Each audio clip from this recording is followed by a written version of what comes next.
कहानी की शुरुआत रशिया के एक बहुत ही अमीर इंसान के बेटे से होती है जिसका नाम सैम है। सैम का फादर रशिया का सबसे बड़ा बिजनेसमैन और पावरफुल इंसान होता है जिसके दौलत का फायदा उठाते हुए सैम बहुत ज्यादा घमंडी हो जाता है। सैम अपना सारा टाइम नाइट क्लब पार्टीज और लोगों को परेशान करने में बिताता है। हालांकि उसने अपनी जिंदगी में एक पैसा भी नहीं कमाया, बस वो अपने बाप के पैसों को फजूल और गलत कामों में बर्बाद करने लगता है। सैम के पास पैसा ज्यादा होने की वजह से वह किसी को भी अपने बराबर नहीं समझता था। वो हमेशा लोगों को नीच नजरों से देखता था। सैम की इन हरकतों से उसका फादर भी बहुत ज्यादा परेशान था। एक रात सैम एक लड़की को इस्तेमाल करता है और फिर उसे जबरदस्ती अपनी गाड़ी से उतार देता है। इसके बाद वो अपनी फेरारी कार को स्पीड से भगाता है। पैसों के नशे में वो इतना गुम हो गया था कि किसी कानून को नहीं मानता था। वो गवर्नमेंट के बनाए हुए हर एक रूल्स को तोड़ देता और फिर पुलिस के मुंह पर फाइन मारकर खुद को छुड़ा लेता। उसे लगता था कि पैसों से दुनिया की किसी भी चीज को खरीदा जा सकता है, लेकिन यह सिर्फ उसकी सोच थी। एक दिन जब वो फुल स्पीड से अपनी कार को भगा रहा होता है तभी उसके पास पुलिस की गाड़ी आती है जो सैम को गाड़ी रोकने के लिए कहता है क्योंकि वो बहुत तेज स्पीड से गाड़ी चला रहा था। सैम अपनी गाड़ी रोकता है और उस पुलिस वाले के मुंह पर पैसे मारता है और कहता है कि यहाँ से दफा हो जाओ। लेकिन ये पुलिस वाला बाकी पुलिस की तरह नहीं था, वो पैसे लेने से इनकार कर देता है। यह देखकर सैम गुस्से में गाड़ी यहाँ से निकालने की कोशिश करता है, पर तभी वो पुलिस वाला उसकी गाड़ी रोकने के लिए उसके सामने आ जाता है। अब सैम को और ज्यादा गुस्सा आ जाता है, इसलिए सैम उसकी परवाह किए बिना गाड़ी चला देता है। वो उस पुलिस ऑफिसर को अपनी कार के बोनेट पर लटका कर ले जाने लगता है। पुलिस को अपनी गाड़ी के बोनेट पर लटका हुआ देखकर सैम जोर जोर से हंसता है। सैम की इस हरकत से पुलिस वाला जख्मी हो जाता है, जिस वजह से सैम को जेल में डाल दिया जाता है। जेल में डालने के बावजूद सैम को अपने के ऊपर पछतावा नहीं हो रहा था, बल्कि वो उल्टा पुलिस वालों से यहाँ जेल में एक लड़की की डिमांड कर रहा था। अब क्योंकि सैम एक बहुत ही अमीर इंसान का बेटा था, इसलिए पुलिस वाले उसे कुछ नहीं कहते। पुलिस ऑफिसर सैम के फादर को इसकी कंप्लेन कर देता है। कुछ देर बाद सैम का फादर जेल में आता है, जो कि एक बहुत ही पावरफुल इंसान है। पुलिस ऑफिसर सैम के फादर को बताता है कि तुम्हारा बेटा इतना ज्यादा बिगड़ गया है कि वो एक पुलिस वाले को सड़क पर आधी रात को घसीटता रहा और अब वो पुलिस वाला हॉस्पिटल में एडमिट हो गया है। ये सुनकर सैम का फादर उस ऑफिसर से कहता है कि मैं अपने बेटे की गलती के लिए आपसे माफी मांगता हूँ और मैं वादा करता हूँ कि आज के बाद वो ऐसी गलती नहीं करेगा। पुलिस ऑफिसर सैम के पिता की रिस्पेक्ट में सैम को छोड़ देता है। इसके बाद सैम के पिता सैम को घसीट कर बाहर लेकर आते हैं और उसे डांटने लगते हैं, लेकिन सैम पर अपने फादर की बातों का कोई असर नहीं होता। वो अपने फादर के सामने सिगरेट पीने लगता है। दरअसल सैम की मदर की डेथ हो चुकी है और सैम अपने पिता का इकलौता बेटा था, इसलिए सैम के पिता को सैम की हर एक जिद को पूरा करना पड़ता है। और सैम भी यह जानता था कि उसका फादर उसे डांटने के अलावा और कुछ कर नहीं सकता। लेकिन अब सैम का फादर सैम से बहुत ही ज्यादा परेशान हो चुका था। सैम के फादर को एहसास होता है कि अगर इसे रोका नहीं गया तो यह एक अपराधी बन जाएगा, इसलिए इसका कुछ करना होगा। सैम को सुधारने के लिए सैम का फादर अपनी एक दोस्त के पास जाते हैं और उसे सैम की सारी सिचुएशन समझा देता है। वो अपनी दोस्त से कहता है कि मैं किसी भी कीमत पर सैम को नॉर्मल इंसान बनाना चाहता हूँ जो दूसरों की इज्जत करे। ये सुनकर वो कहती है कि इसका एक तरीका है। मैं एक ऐसे ट्रेनर को जानती हूँ जिसने बहुत सारे बिगड़े लड़कों को सुधारा है। हालांकि उसका तरीका थोड़ा अलग है, लेकिन इस बात की मैं गारंटी देती हूँ कि सैम पूरी तरह से ठीक हो जाएगा, वो अच्छा इंसान बन जाएगा। और अब सैम के पिता उस ट्रेनर से मिलने के लिए जाते हैं, पर जब ये दोनों उसके घर के अंदर जाते हैं तो वो ट्रेनर को देखकर हैरान हो जाते हैं कि ट्रेनर अपने आप को फांसी लगा रहा है। दरअसल ये सब कुछ फेक होता है, ये सब उसने डिजाइन कर रखा था। वो कहता है कि ऐसे डिजाइनिंग से मैंने बहुत सारे बिगड़े लड़कों को सुधारा है। वो ट्रेनर सैम के फादर को अपनी एक उंगली काट कर दिखाता है, जो कि एक असली उंगली नहीं थी बल्कि फेक थी। ये देखकर सैम का फादर ट्रेनर से काफी ज्यादा इम्प्रेस हो जाता है और उसे सैम की सारी आदतें बताकर सैम को सुधारने का प्लान बनाने के लिए कहता है। वहीं हमें सैम को दिखाया जाता है जो हर रोज की तरह अपनी कार को बाहर नो पार्किंग एरिया में खड़ी करता है, पर जब वो वापस आता है तो देखता है कि एक ट्रक उसकी कार को लोड करके अपने साथ ले जा रहा है। ये देखकर गुस्से में वो उस ट्रक के पीछे दौड़ने लगता है और दौड़ते दौरान सैम को पीछे से कोई शूट कर देता है, जिससे सैम बेहोश हो जाता है। और कुछ समय बाद जब सैम होश में आता है तो वो अपने आप को एक घोड़ों के अस्तबल में पाता है। यह देखकर उसे झटका लगता है कि अचानक वो यहाँ कैसे पहुँचा, लेकिन इससे पहले कि वो ज्यादा कुछ सोच पाता तभी उसके पास आर्थर नाम का एक लड़का आता है। आर्थर सैम से कहता है कि जल्दी चलो, मालिक आने वाला है, तुम्हें सभी घोड़ों को तैयार करना होगा, नहीं तो तुम्हें सजा दी जाएगी। सैम को उसकी कोई बात समझ नहीं आती और वो उसे धक्का देकर पीछे हटा देता है। सैम को कुछ भी समझ नहीं आ रहा था कि वो यहाँ कैसे पहुँचा और तभी वहाँ पर एक आदमी आता है जो सैम को घसीट कर बाहर ले जाता है, जहाँ वह सैम पर चिल्लाने लगता है कि मैंने तुम्हें कल रात घोड़ों को तैयार करने को कहा था, तुमने घोड़े तैयार क्यों नहीं किए। ये सुनकर सैम कहता है कि कल रात को छोड़ो, मैं तुम्हें अपनी जिंदगी में पहली बार देख रहा हूँ। कुछ देर बाद यहाँ का मालिक, जमींदार और उसका बेटा जैक आते हैं। जो आदमी जैक को घसीट कर बाहर लेकर आया था वह यहाँ के जमींदार से कहता है कि सैम ने घोड़े तैयार करने से इनकार कर दिया है। ये सुनकर जमींदार बहुत ज्यादा गुस्सा हो जाता है और कहता है कि सैम को कोड़े लगाए जाए। जमींदार के ऑर्डर को मानते हुए वो आदमी सैम को कोड़े लगाता है। जमींदार कहता है कि मैं चाय पीने जा रहा हूँ, जब मैं वापस आऊंगा तो मेरा घोड़ा तैयार होना चाहिए, नहीं तो सैम को और 100 कोड़े लगेंगे। सैम को कुछ समझ नहीं आ रहा था कि यह सब क्या चल रहा है। अब सैम को और 100 कोड़ों से बचाने के लिए आर्थर उसके पास आता है और सैम को घोड़ों के स्टबल में ले जाता है। घोड़ों के स्टबल में आने के बाद सैम आर्थर से कहता है कि मुझे कॉल करना है, अगर मैंने अपने फादर को बता दिया कि इन लोगों ने मुझे कोड़े मारे हैं तो मेरा फादर इन सब की जान ले लेगा। ये सुनकर आर्थर कहता है कि ये कॉल वगैरह वगैरह क्या होता है मुझे कुछ भी इसके बारे में नहीं पता, चुपचाप घोड़ा तैयार करो नहीं तो तुम्हें और 100 कोड़े पड़ेंगे। सैम बहुत ज्यादा परेशान हो जाता है कि अचानक वो कैसे इस तरह की जगह में फंस गया है, इसलिए सैम यहाँ से भागने की कोशिश करता है। दौड़ते दौरान वो गाँव वालों से कहता है कि पुलिस को कॉल करो, लेकिन वे लोग पुलिस को नहीं जानते थे। वो भागते हुए देखता है कि यह कोई शहर नहीं बल्कि यह गाँव है, और लोगों के लाइफस्टाइल को देखकर वो समझ जाता है कि यह 2019 नहीं बल्कि 18th सेंचुरी का दौर है, यानी कि वो अपने टाइम से पूरे 200 साल पीछे आ चुका है। अब वो यहाँ से किसी तरह करके निकलना चाहता था, लेकिन तभी सैम को एक आदमी पकड़ लेता है। जब जमींदार को पता चलता है कि सैम ने गांव से भागने की कोशिश की है तो वह उसे फांसी की सजा सुना देता है। अब गांव से भागने के जुर्म में सैम को कुछ दूसरे लोगों के साथ फांसी के लिए ले जाया जा रहा होता है। जब सैम को फांसी लगने ही वाली होती है तभी वहाँ पर जमींदार की बेटी आती है, जो अपने पिता से कहती है कि मैं इस तरह के खून खराबे से परेशान हो चुकी हूँ, आज मेरा बर्थडे है, कम से कम आज तो किसी की जान मत लीजिए। जमींदार अपनी बेटी की बात मान लेता है और वो सैम को छोड़ देता है। अब इस गाँव में जो कुछ भी हो रहा था वो ऊपर से एक चील देख रहा था। फिर यह चील गाँव के बाहर बने हुए एक घर में पहुँचता है, जहाँ पर एक आदमी इसे पकड़ता है, और यहाँ हमें पता चलता है कि यह कोई चील नहीं बल्कि ड्रोन है। ये पूरा सेटअप सैम के पिता ने ढेर सारे पैसे लगाकर सैम को सुधारने के लिए किया है। ट्रेनर ने जंगल के बीचों बीच एक सेट बनाया है, जहाँ सैम को ऐसा दिखाया जाता है कि सैम टाइम ट्रैवल करके 18th सेंचुरी में पहुंच चुका है, और वहाँ सैम एक नौकर की जिंदगी जी रहा है। यहाँ पर काम करने वाले सभी लोग एक्टर्स हैं, और इस काम को बारीकी से अंजाम देने के लिए गाँव के हर एक जगह पर हिडन कैमरास लगाए गए हैं, और माइक्रोफोन के जरिए ट्रेनर सभी एक्टर्स को समझाता है कि उन्हें क्या करना है। सैम को दिखाया जाता है कि अब सैम इस बात को एक्सेप्ट कर चुका है कि सैम टाइम ट्रैवल करके 18th सेंचुरी में आ गया है, और अब सैम न चाहते हुए भी इन लोगों के साथ मिलकर रहने लगता है। सैम सुबह जल्दी सूरज के निकलते ही जाग जाता है। जहाँ पहले सैम अपने घर के लग्जरी बाथरूम में खाली होता था, अब सैम जंगल के बीचों बीच खुले में पेशाब करता है। सुबह नाश्ते में उसे सूखी रोटी दी जाती है। वो यहाँ अपनी ड्यूटी निभाते हुए घोड़ों को तैयार करता है, जिससे सैम को बहुत मुश्किलों का सामना करना पड़ता है, और अगर सैम से कोई गलती होती है तो सजा के तौर पर सैम को घोड़े खाने पड़ते हैं, और रात को बेड पर सोने के बजाय मजबूरी में सैम को जमीन पर सोना पड़ता है। सैम को कुछ समझ नहीं आ रहा होता है कि वो इस तरह की जिंदगी कैसे जिएगा, और सैम हमेशा ऊपर वाले से यही विश करता है कि कब सैम वापस अपने टाइम यानी 2019 में जाएगा। एक दिन जब सैम गांव में घूम रहा होता है तब सैम को पास में किसी के रोने की आवाज सुनाई देती है। जब सैम वहां जाकर देखता है तो पता चलता है कि यह जमींदार की बेटी सोफिया है। सैम उसके पास जाता है और उसके रोने की वजह पूछता है। सोफिया कहती है कि मेरे पिता मेरी शादी एक बूढ़े आदमी से कराना चाहते हैं, मैं उससे शादी नहीं करना चाहती, लेकिन इस बात से सैम को कोई फर्क नहीं पड़ता। सैम कहता है कि यह तो अच्छी बात है, वो बूढ़ा आदमी जल्दी ही मर जाएगा और उसकी सारी दौलत तुम रख लेना। सैम यहाँ इतने बुरे हालात में होने के बावजूद अपनी शैतानियों से बाज नहीं आ रहा था। वो अगले दिन जमींदार की मुर्गी चुरा लेता है, क्योंकि यहाँ हर रोज सब्जी खाकर सैम बोर हो चुका था। सैम अपने दोस्त आर्थर से कहता है कि जल्दी से इसे पका कर लाओ और फिर हम दोनों इसे मिलकर खाएंगे। जब मुर्गी पक जाती है तब सैम अकेला ही पूरी मुर्गी खा जाता है। सैम आर्थर के लिए कुछ भी नहीं बचाता। आर्थर जब उसके पास आता है और अपने हिस्से का चिकन मांगता है तब सैम आर्थर से कहता है कि मैंने तुम्हारे हिस्से का चिकन भी खा लिया। यह सुनकर आर्थर को बहुत बुरा लगता है। कुछ देर बाद जमींदार के घर पर नौकरों का जो सीनियर होता है उससे पता चलता है कि जमींदार की मुर्गियों में से एक मुर्गी कम है, और वह मुर्गी घर में रहने वाले किसी एक नौकर ने चुरा कर खाई है। इसलिए वहाँ पर जितने भी लोग काम करते हैं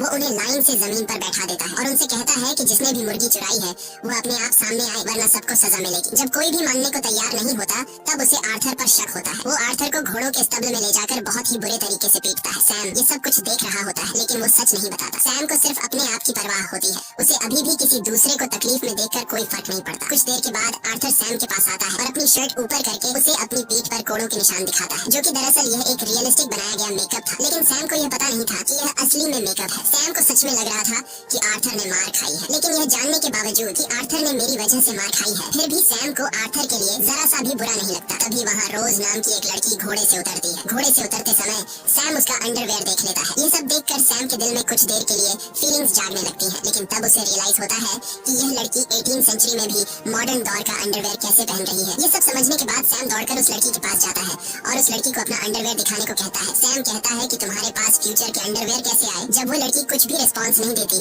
तब सैम जबरदस्ती उसे चेक करने लगता है। अब इससे पहले कि सैम सब कुछ देख पाता तब गाँव वाले आकर उस लड़की को सैम से छुड़ा लेते हैं और रोज नाम की वो लड़की अपने घोड़े पर सवार होकर चली जाती है। दूसरी तरफ कंट्रोल रूम में ट्रेनर किसी तरह भी सैम को यह सच्चाई मालूम होने नहीं देना चाहता था कि यह सब रियल नहीं बल्कि फेक है। वो हर हाल में सैम को बदल कर सुधारना चाहता था, और अगर सैम को सच्चाई का पता चल गया तो वो कभी नहीं सुधर पाएगा। वहीं सैम के पिता भी यह सब बंद करने को कहते हैं, क्योंकि इतनी कोशिश करने के बावजूद भी उनका बेटा सुधरने का नाम ही नहीं ले रहा था। लेकिन तभी उन्हें मैसेज आता है कि गाँव में सैम रॉस से माफी मांगने के लिए उसे ढूंढ रहा है। ये मैसेज सुनकर उन्हें लगता है कि हमें थोड़ी बहुत और कोशिश करनी चाहिए। इसके बाद ट्रेनर माइक्रोफोन के जरिए रॉस से कहता है कि तुम जल्दी से सैम के सामने आओ। रॉस जब सैम के सामने आती है तब सैम सच में रॉस से माफी मांगता है और कहता है कि मुझे आपके साथ इस तरह की बदतमीजी नहीं करनी चाहिए थी। रॉज सैम को माफ कर देती है और सैम से ज्यादा बात किए बिना वहाँ से चली जाती है। अब रात को गांव में एक फेस्टिवल होता है जिसकी सब तैयारी करते हैं। यहाँ सब गाते नाचते और खूब एंजॉय करते हैं। इस फेस्टिवल में सैम भी गांव के लोगों के साथ नाचने लगता है। तभी जमींदार की बेटी सोफिया सैम के साथ आकर नाचने लगती है। वो धीरे धीरे सैम से चिपकने की कोशिश करती है और कहती है कि मैं उस अमीर बूढ़े से कभी भी शादी नहीं करूंगी। मैं अपने लिए एक खूबसूरत नौजवान लड़का ढूंढ रही हूँ। अगर मुझे कोई नौजवान लड़का नहीं मिला तो मैं खुद को मार डालूंगी। असल में यह सब ट्रेनर का प्लान होता है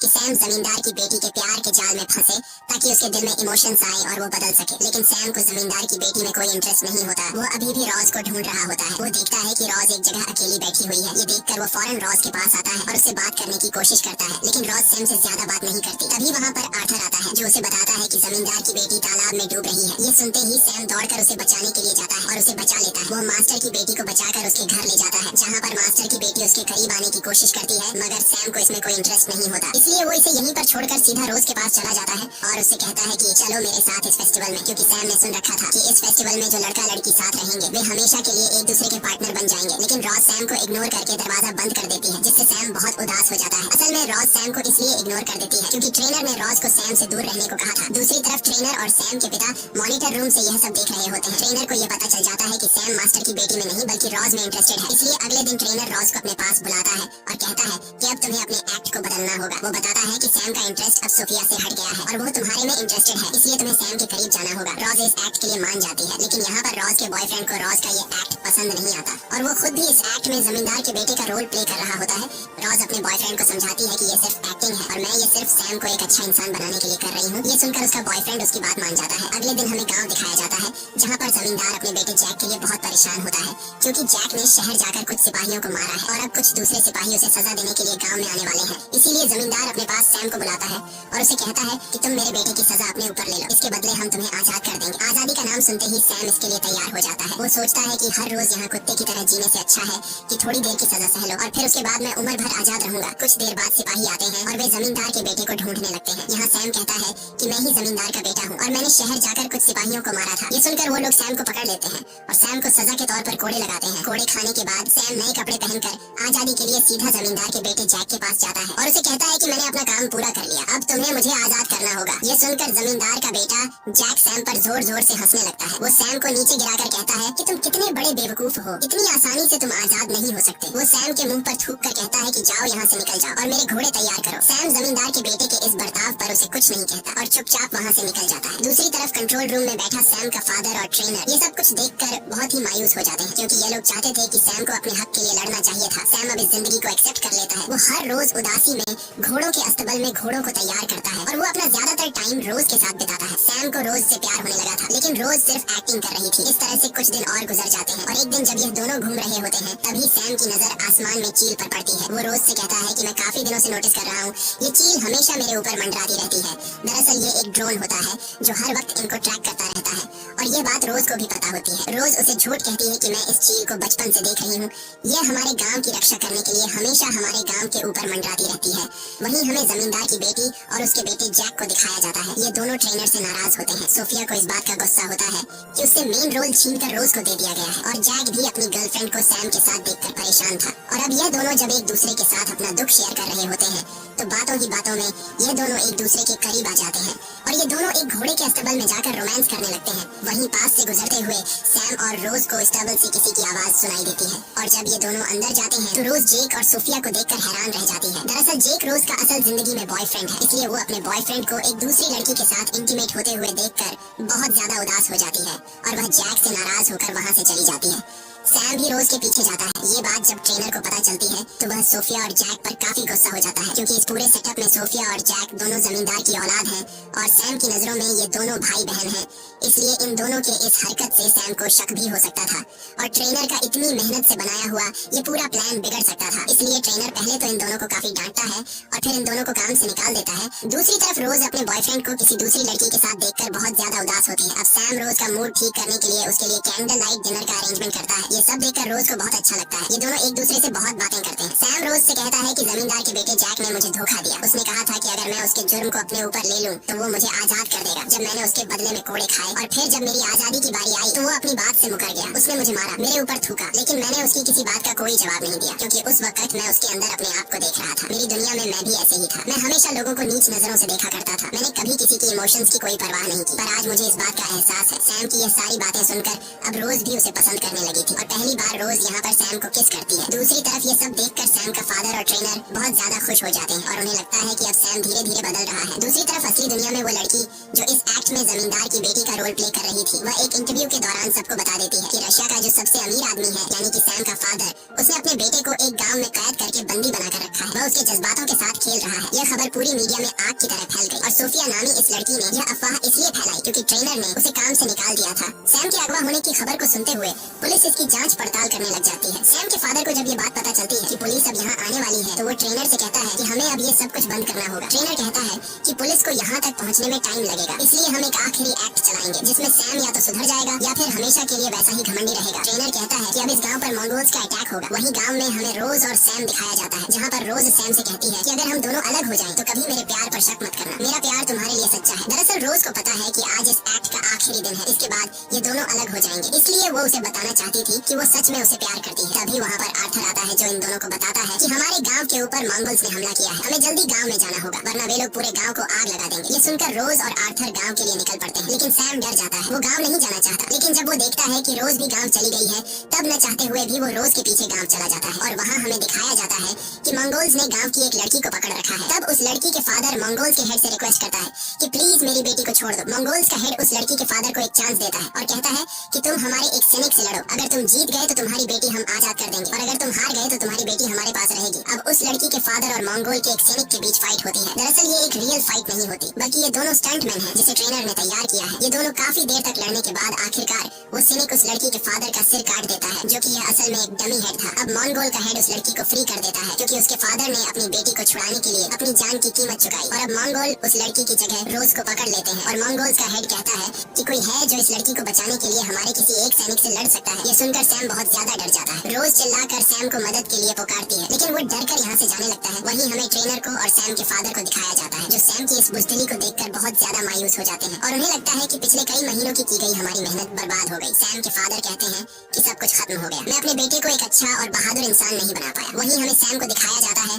जो एक बार फिर से आसमान में उड़ती हुई चील को देखता है, जिसके बारे में रोज ने उसे बताया था कि यह हमारे गांव की रक्षक है। और अब सैम को लगता है कि यह चील भी चाहती है कि वो जाकर रोज को बचाए। इसके बाद वो हिम्मत दिखाते हुए अपने घोड़े पर बैठ जाता है और हाथ में डंडा लेकर उस तरफ जाता है जहाँ पर मंगोल्स ने रोज को पकड़ा हुआ था। सैम उस डंडे से मंगोल्स पर वार करता है और रोज को अपने घोड़े पर बैठाकर वहाँ से निकल जाता है। सैम और रोज के निकलते ही उस जगह पर पुलिस भी आ जाती है, जिन्हें यहाँ पर सैम नहीं मिलता। इन्हें बताया जाता है कि यहाँ पर शूटिंग चल रही है। अब पुलिस किसी को अरेस्ट भी नहीं कर सकती थी क्योंकि शूटिंग करना तो कोई क्राइम है ही नहीं, इसलिए पुलिस वहाँ से चली जाती है। अब सैम और रोज घोड़े पर सवार होकर गांव की लिमिट से बाहर निकल जाते हैं और चलते चलते ये दोनों एक पेट्रोल पंप तक पहुँच जाते हैं। एक मॉडर्न डे पेट्रोल पंप को देखकर सैम एकदम शॉक हो जाता है। अब इससे पहले कि वह और ज्यादा कुछ समझ पाता तभी पीछे से सैम को कोई शूट कर लेता है, जिससे सैम बेहोश हो जाता है। इसके बाद जब उसे होश आता है तो वो अपनी फेरारी गाड़ी के सामने खड़ा होता है। उसे कुछ समझ नहीं आता कि इतने दिन जो उसने 18वीं सेंचुरी में बिताए थे वो एक सपना था या फिर हकीकत। तब सैम का फादर सैम को बताता है कि तुम पिछले 3 महीनों से कार एक्सीडेंट की वजह से कोमा में थे। सैम अब फिर से अपनी पुरानी जिंदगी में लौट चुका है, पर वह पूरी तरह से बदल चुका है। जिस तरह की अय्याशी की जिंदगी वह जिया करता था, अब उसे इस जिंदगी में बिल्कुल मजा नहीं आता। हमेशा उसे रोज की याद आती है। वो उस पुलिस ऑफिसर के पास भी जाता है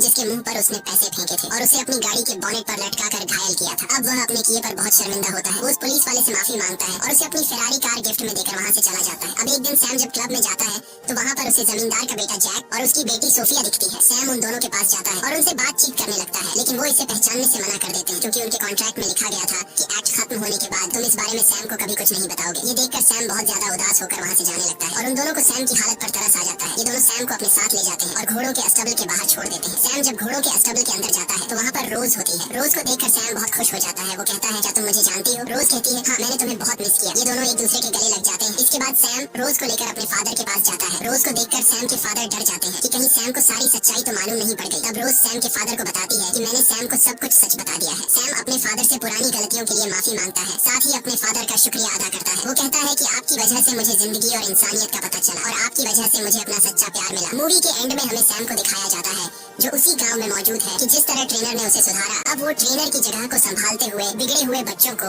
इस गांव में लाकर सुधारने का काम करता है। इसी के साथ कहानी खत्म हो जाती है। अगर आपको ये वीडियो अच्छी लगी हो तो हमारे चैनल को सब्सक्राइब